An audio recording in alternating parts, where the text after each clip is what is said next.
कल्पना कीजिए, समुद्र की गहराइयों में एक ऐसी नगरी छिपी हो जहाँ कभी भगवान श्री कृष्ण स्वयं राजा थे। एक ऐसी नगरी जो सोने से भी अधिक चमकदार थी, लेकिन आज वो लहरों के नीचे दफन है।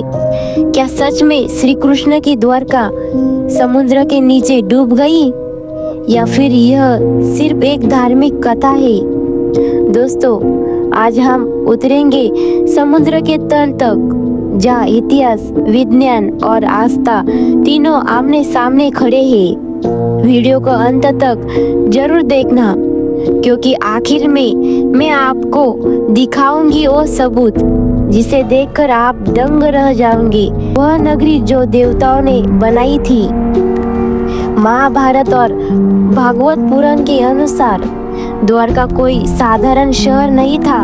यह वो स्थान था जहाँ स्वयं भगवान विष्णु के अवतार श्री कृष्ण ने शासन किया। कहा जाता है यह नगरी समुद्र के किनारे नहीं, बल्कि समुद्र के ऊपर बनाई गई थी। इसके 9 मुख्य द्वार थे, इसलिए इसका नाम पड़ा द्वारावती या द्वारका। पुराणों में लिखा है द्वारका स्वर्ग से भी सुंदर थी। यहाँ महलों की दीवारें क्रिस्टल और सोने से जड़ी थी। सड़कों पर चांदी बिछी हुई थी। चारों ओर उत्सव, संगीत और विज्ञान था। इतनी महान नगरी अचानक गायब कैसी हो गई? महाभारत के बाद क्या हुआ? महाभारत का युद्ध समाप्त हुआ। धरती पर अधर्म घटा। कृष्ण ने अपना धरती का कार्य पूर्ण किया, और तभी उन्होंने एक भविष्यवाणी की, जब मैं इस लोक को छोड़ दूंगा, द्वारका भी इस दुनिया से विलुप्त हो जाएंगी। और हुआ भी वैसा ही। कृष्ण के प्रस्थान के कुछ ही समय बाद समुद्र ने अपने तट तोड़ दिए और पूरी द्वारका को निगल लिया। लोगों ने अपनी आंखों से देखा। मंदिर, महल, महायज्ञ स्थल सब समुद्र के नीचे समा गए। क्या वैज्ञानिक भी इस घटना को सच मानते हैं? हजारों साल बाद विज्ञान की एंट्री। सदियां बीत गई। लाखों लोग द्वारका को सिर्फ एक धार्मिक कथा मानते रहे, लेकिन 1980 के दशक में भारत सरकार के समुद्र पुरातत्व विभाग ने समुद्र के नीचे खोज शुरू की, और यही से इतिहास ने करवट ली। गुजरात के तट पर वर्तमान द्वारका मंदिर से कुछ किलोमीटर दूर गोताखोर समुद्र में उतरे, 30, 40, 50 मीटर गहराई तक, और जो उन्होंने देखा उसने पूरी दुनिया को हिला दिया।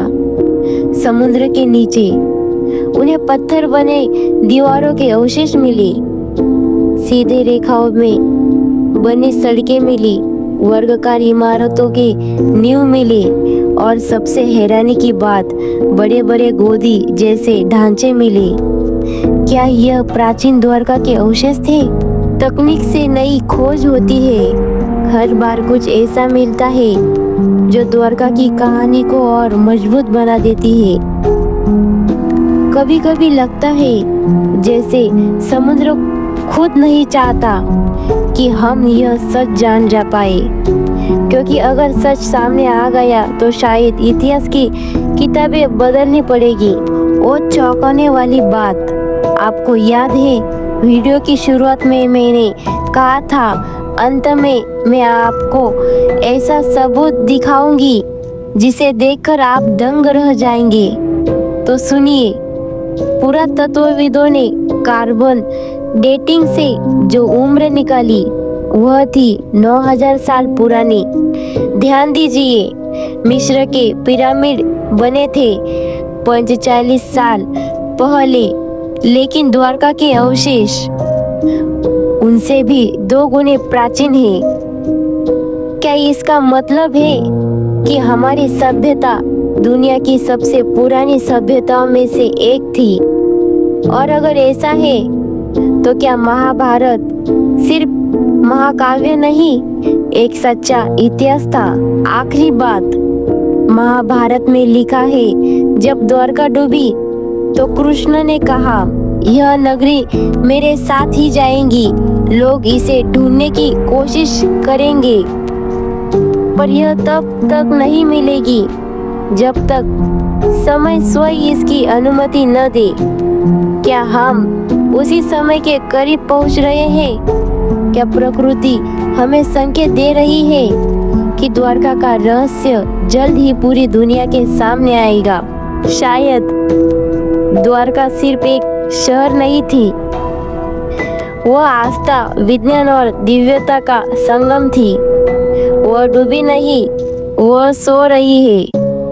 और जब सही समय आएगा, द्वारका फिर उभरेंगी और दुनिया देखेगी कि श्री कृष्ण की कथा सिर्फ धर्म नहीं, हमारा इतिहास है।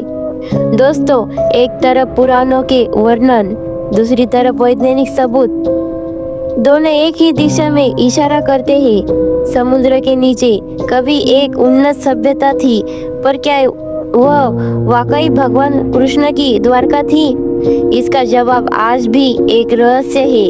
कुछ लोग कहते हैं यह सिर्फ एक प्राचीन बंदरगाह शहर था, कुछ कहते हैं यह इतिहास नहीं, आस्था की कहानी है। लेकिन कुछ गोताखोरों ने ऐसी चीजें देखी है जिन्हें विज्ञान भी समझ नहीं पाया, क्योंकि समुद्र के तल में उन्हें मिली है मूर्ति के अवशेष, विशाल स्तंभ, कुंड और पूजा स्थल जैसे ढांचे। क्या यह सब साधारण संयोग हो सकता है या फिर वह स्थान सच में दिव्य था?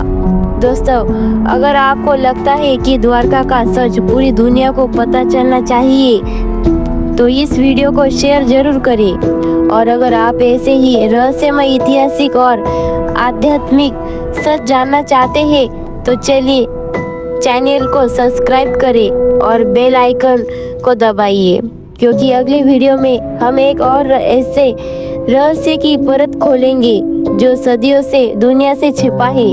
मिलते हैं अगले रहस्य में। जय श्री कृष्ण।